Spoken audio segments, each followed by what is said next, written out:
Ce sommet arrive à point nommé parce que notre région traverse une crise de confiance et de partenariat affirmé. Nous avons une institution régionale, la CEDEAO, qui est un bel instrument de coopération et d'intégration, mais qui malheureusement, ces temps-ci, est en crise. Mais ceci ne devra pas nous paralyser et nous empêcher d'aller à l'essentiel qui est un véritable besoin d'intégration de nos communautés, tout au moins au plan économique. Notre idéal d'avoir une intégration régionale qui concerne l'économie, la sécurité, la politique, la démocratie, les libertés est en mal.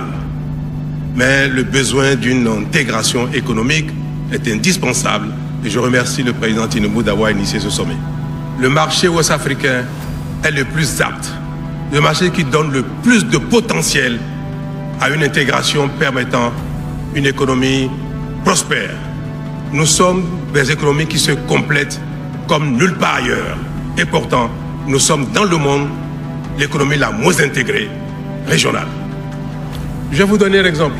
Nous avons mis en place avec une certaine satisfaction dans le passé le WAPCO, cette organisation qui fait que le gaz passe du Nigeria jusqu'au Ghana en traversant le Bénin et le Togo pour alimenter les besoins en énergie et en production électrique.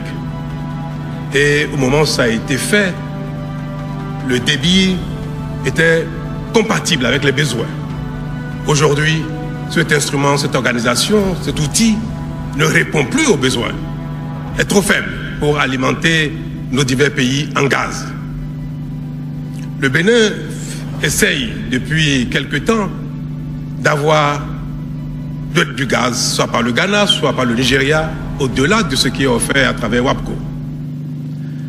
Mais jusqu'à la date d'aujourd'hui, nos diverses administrations n'ont pas été capables d'accompagner cet organisme pour aller au-delà de ce qui a été fait et qui est embryonnaire dans le passé et qui ne suffit plus aujourd'hui à satisfaire les besoins. Le Bénin est en train d'installer une plateforme FSRU pour importer du gaz liquéfié du Qatar, pour le regazéifier sur cette plateforme et servir son industrie. C'est une aberration.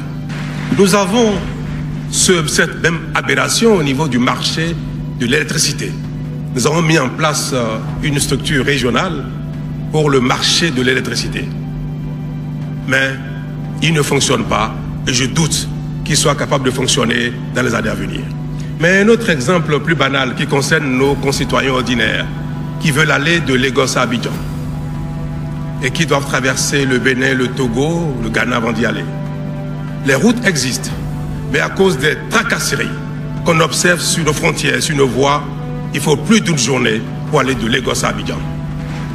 Si nous voulons intégrer nos économies, faciliter les échanges, et qu'un homme d'affaires qui doit aller à Abidjan en quelques minutes, par la route, doit mettre un jour, 2 jours, et parfois même dormir à une frontière, parce qu'on lui réclame un document qui n'a pas de sens, parce qu'on veut qu'il paye, qu'il ne veut pas payer. Monsieur le Président, Messieurs les Présidents, nous ne parviendrons jamais à impulser une véritable intégration de nos économies.